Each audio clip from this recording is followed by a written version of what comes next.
What's going on, everybody? It's your boy PTK Blam back in the building with another video. How are you guys feeling today, man? I'm super pumped and excited for this video. But before we get into it, I do want to say please hit the like button, subscribe to the channel if you have not already. Got a lot of good content coming.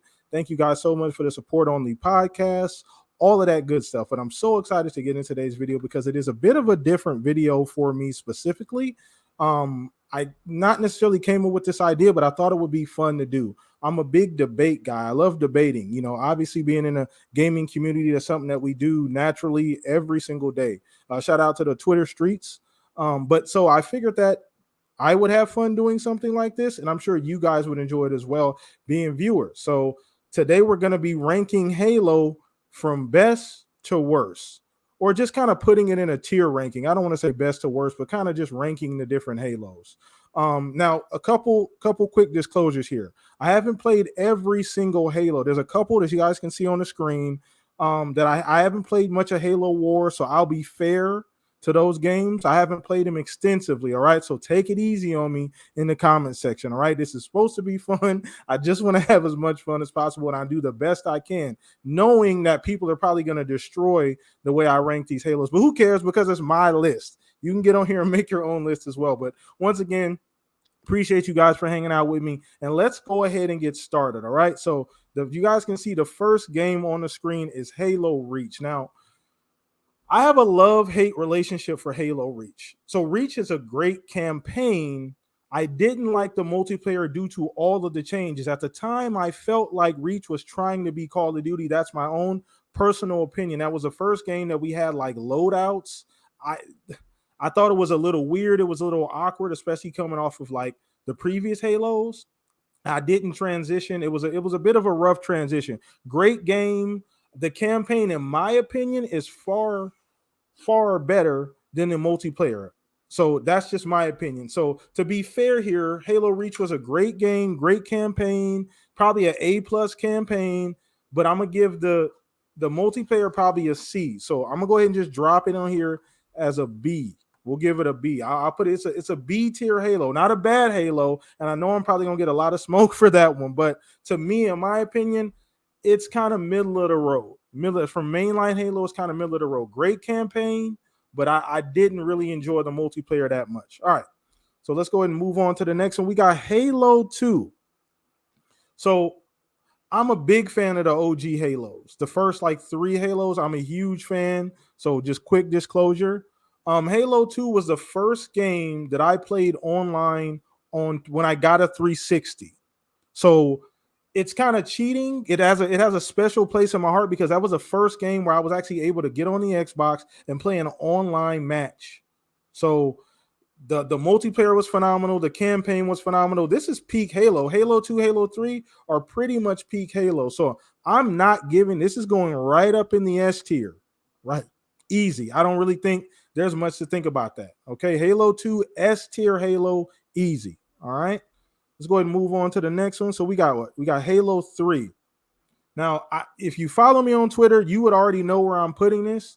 I should almost add a separate category for Halo 3. In my opinion, from top to bottom, Halo 3 is the most complete and best Halo on this list. Period. I've just from the multiplayer, I had so many memories.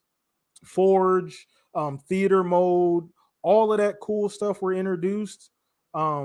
Just so many memories from the multiplayer, creating different maps with my friends. It was super balanced. It felt good. The campaign was amazing. Great game. Nothing. It's I don't say it's a perfect game, but it's the perfect Halo in my opinion. From the story, perfectly balanced with the multiplayer. It doesn't really get any better. So easy S tier. Easy S tier. Don't even got to think about that. All right. So I know they kind of got them out of order. Halo 4.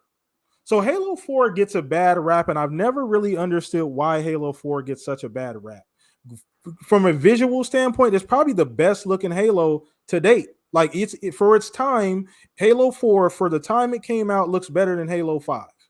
Like if we're talking relative here, I think Halo 4 came out at the end of the 360 generation, and it was the best looking game, period, probably up until The Last of Us came out. It was amazing. So Campaign, once again, amazing. I think the multiplayer threw some people off, and a lot of people talk crazy about the campaign. I don't see any issues with the campaign. I didn't have any problems. I was able to follow along very closely with the story. It made sense. I didn't have any issues with the story. I know people felt it was a little bit all over the place, but I didn't have that issue. And the multiplayer, that's understandable as well. So I'm actually gonna. This sounds blasphemy, but I'm actually gonna put Halo 4 in the same tier as Reach. I know people are gonna be like, "That's not how the hell are you doing that, Blam?" But to me, they're on the same tier. I don't think Halo 4 is a worse game than Reach. So that's just my opinion. All right. So we're gonna move on. I didn't even start from the beginning either. I completely skipped Halo CE. So we're gonna start with the OG Halo.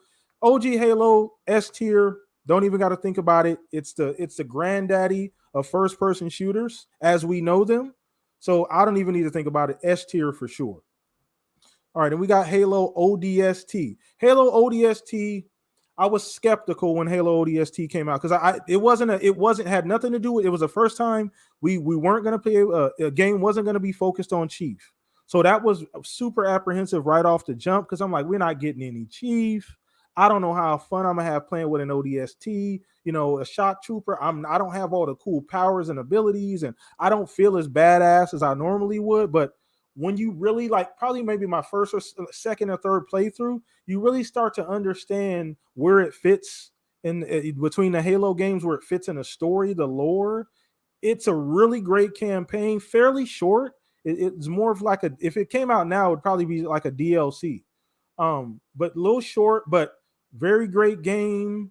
It had a great job as far as atmosphere. You were running around the city, and it was pretty much deserted besides the enemies, but you still felt like it was quiet at times. It was a really well written Halo. Yeah, I don't really have much bad to say about ODST. Should I put it on B tier with Reach and Halo 4? I don't think it's a B tier. I'm gonna go ahead and put it on C. It's not as it doesn't have as much. It doesn't have a multiplayer, its own multiplayer, like the other standalone Halos or anything like that differentiates it besides the campaign. And I don't think the campaign was good enough by itself to put it over 4 or Reach. So that's where I'm putting it. Okay. Now we're gonna move on to Halo 5, and this is super controversial. Halo 5 is super controversial.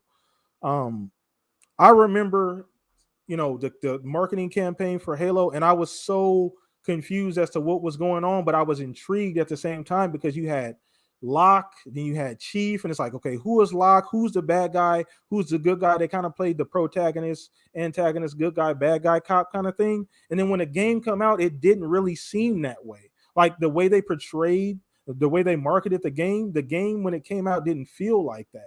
You didn't really feel like they were in competition at all. You just felt like it was a difference of opinion. That was about it. So campaign was great. Solid story. Multiplayer, though, this is where I give Halo 5 kudos, is that it's probably outside of 3, probably the best Halo multiplayer from a balance and just feature standpoint. It offers so much, so many different game modes. You got the rec packs, you got all these different cool things. It's probably the most robust Halo multiplayer of any Halo ever, up until Infinite, obviously, we're going to get soon. So for the multiplayer, I'd give it an A plus. For the campaign, it would be probably a B. This may be sacrilegious. I'm going to go ahead and put 5 in an A tier. I just think the multiplayer is that good and the campaign's not that bad. I mean, I get the story wasn't the way people wanted to work out.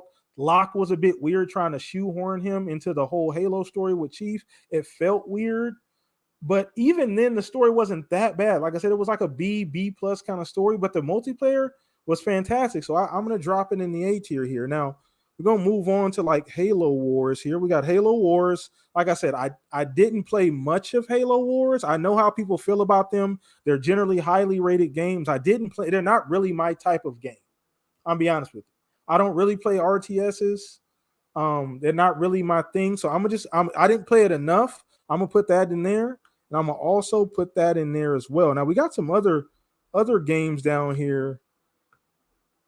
I don't really think these games are even. I think some of these are like arcade games. So we're gonna go ahead and just throw those in never played. So that pretty much will wrap up the tier. So I'm gonna go ahead and go over this real quick.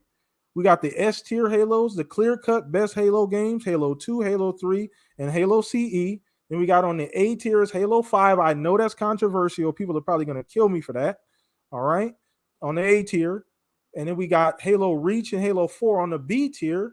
Okay, I don't really think they're on separate tiers. Some people would argue Halo Reach is F tier, but that's just my opinion. And then Halo ODST, we got that down in the C tier. I don't really think there's a bad Halo. That's the conclusion, right? No bad Halos, and who knows where we're going to put Infinite at next year. So we'll do this again another time, and it may shuffle around a little bit. But once again, guys, that's the end of the video. I just wanted to do this thing. I just wanted to do this tier ranking. I thought it would be fun. I'm probably going to be doing this going forward. It's probably going to be a weekly thing. So you guys let me know what you guys want me to rank. Send me some ideas. Video game related stuff will be really fun to do. And you guys can obviously participate. Let me know down in the comment section. And once again, hit the like button, comment, and subscribe on the video. And you guys enjoy the rest of your day, man. We'll see you guys soon. Peace out.